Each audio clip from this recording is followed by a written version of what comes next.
Bueno, nada, primero un agradecimiento a la República Bolivariana de Venezuela en la persona de su embajador.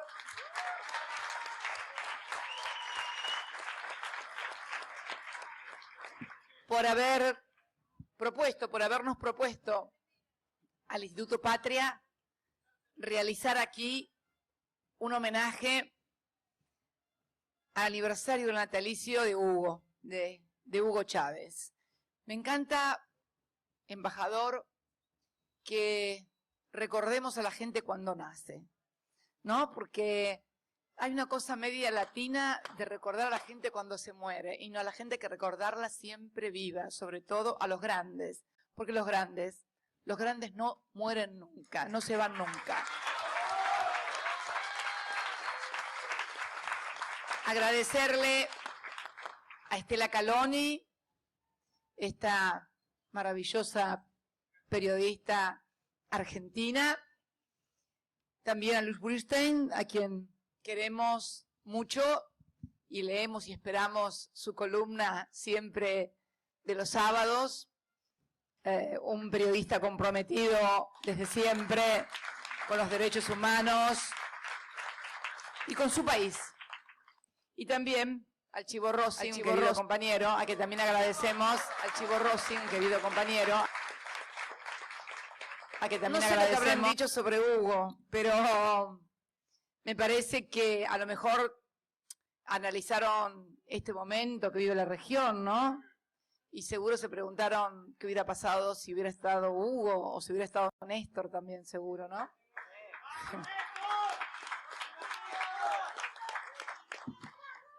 Yo prefiero imaginar y pensar en qué vamos a hacer nosotros.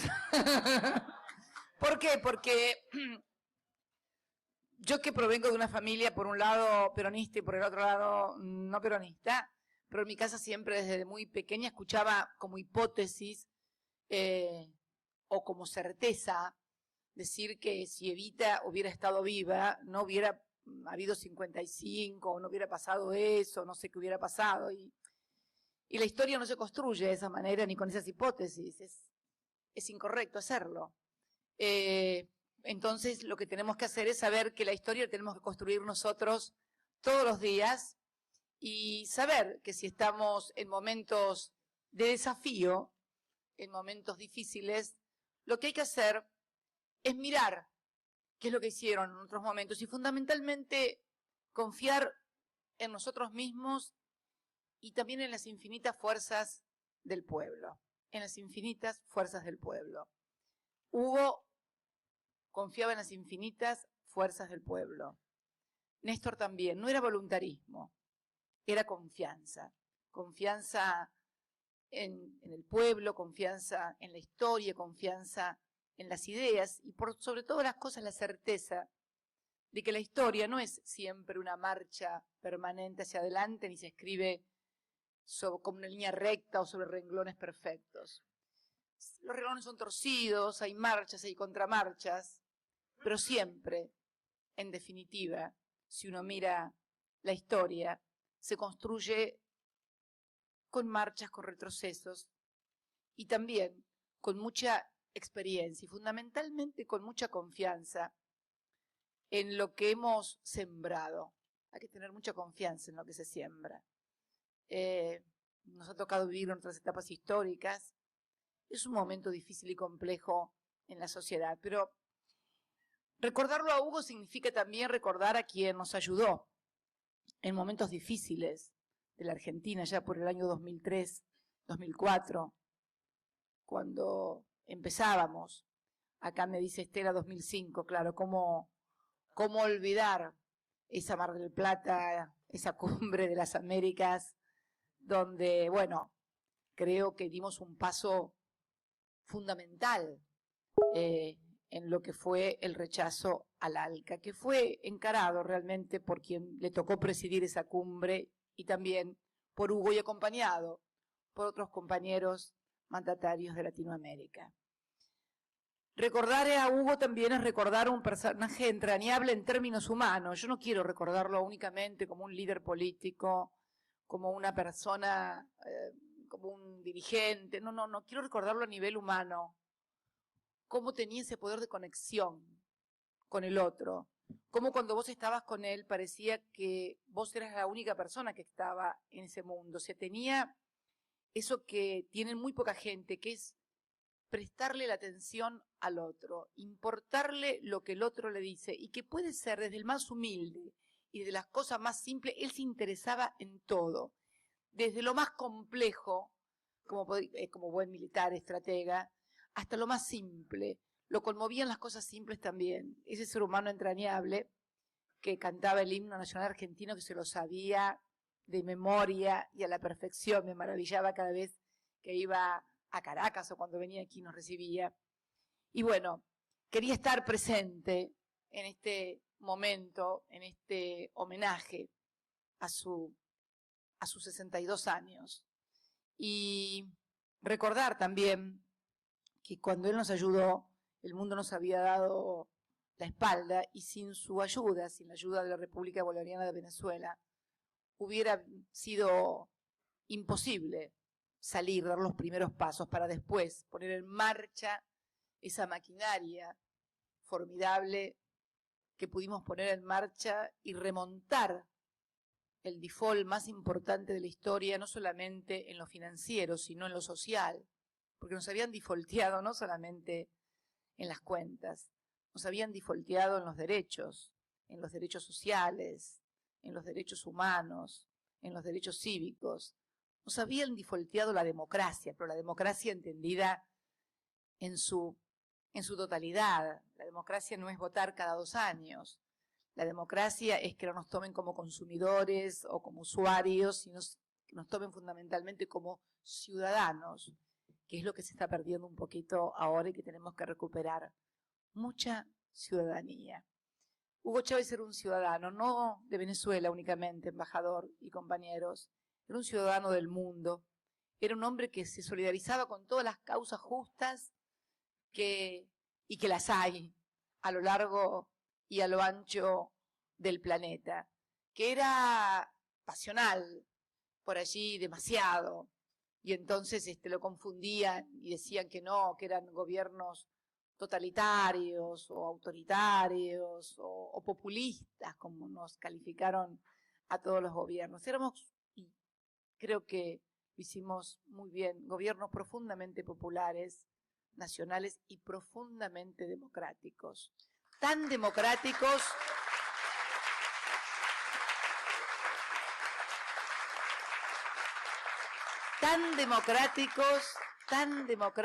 como nunca lo han sido con nosotros.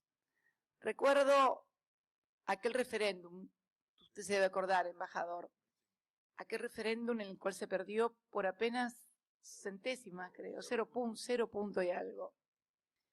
Y bueno, podrían haber seguido contando y tal vez no hubiera sido ese el resultado. Dicen algunos que inclusive, cuando se terminó de contar, había unas centésimas a favor. Y Hugo, como sabía que lo iban a acusar de fraude, prefirió admitir tempranamente la derrota. Bueno, a nosotros que nos han tocado ganar una elección, la primera, cuando fue no ya la primera de Néstor, sino la primera mía por 23 puntos, y luego la otra, nos acusaron inclusive de fraude en algún momento. En fin, a nosotros, cuando nos tocó el 49 al 51, hidalgamente, como corresponde a toda fuerza democrática, reconocimos. ¿Alguien por un momento imagina lo que hubiera sido al revés? Todavía no estarían discutiendo el gobierno, todavía estaríamos discutiendo el gobierno. Pero bueno, no vengo a hablar de política interna, embajador, en un día como hoy, sino a culminar este encuentro, que no sé a qué conclusiones llegaron, pero me gustaría que alguno me... No sé, digo, te miro. A ver, vos, Luis, ¿llegaron a alguna conclusión? Este panel, la intervención, los moderadores, ¿qué pasó? A ver, ahí te dan el micrófono. La conclusión estuvo en la convocatoria. Lo que hicimos fue desarrollarla, pero a Hugo Chávez todos le debíamos este homenaje, me parece. Sí, sin lugar a dudas, un homenaje militante. ¿Cuál es el mejor homenaje que podemos hacer para Chávez? El compromiso de cada uno de nosotros en no abandonar la lucha, en seguir trabajando para construir más ciudadanía, más democracia, más justicia, más libertad y más igualdad. Este es el compromiso. Este es el compromiso. Y esa construcción tiene que ser una construcción amplia, generosa, una construcción de nuevas mayorías. En este... Vos sabés que algunos me dicen eso para mortificarme porque piensan que no me gusta. En realidad mucho no me gusta, pero vos sabés que el otro día...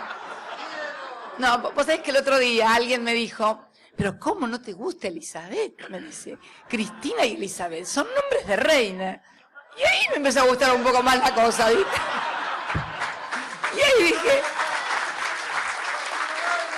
Ahí, mañana tengo un titular, se supo, le gusta la monarquía, no la democracia, quiere ser reina. Pero, nada, les juro que no quiero ser reina.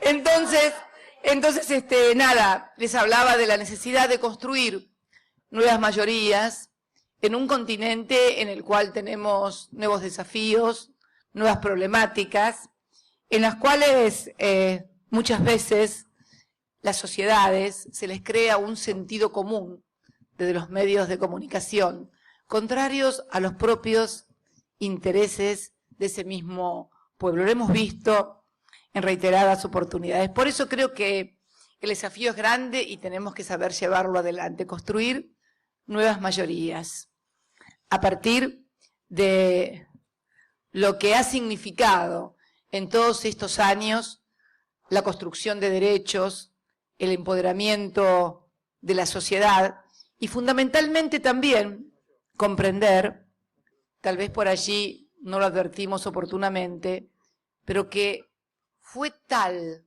el grado de avance que se produjo en estos años, en todos los frentes, el frente de los derechos humanos, en el frente de los derechos igualitarios, en el frente de los derechos sociales, de los derechos económicos, de la participación de los trabajadores, que ni nosotros mismos advertimos que por allí se estaba generando una reacción de los sectores ultraconcentrados que no alcanzamos a advertir. ¿Y saben por qué no alcanzamos a advertir? Porque estábamos demasiado ocupados laburando para que cada vez mayor cantidad de argentinos en la Argentina y mayor cantidad de americanos en este continente tan desigual pudieran seguir teniendo cada vez más derechos. Y la verdad que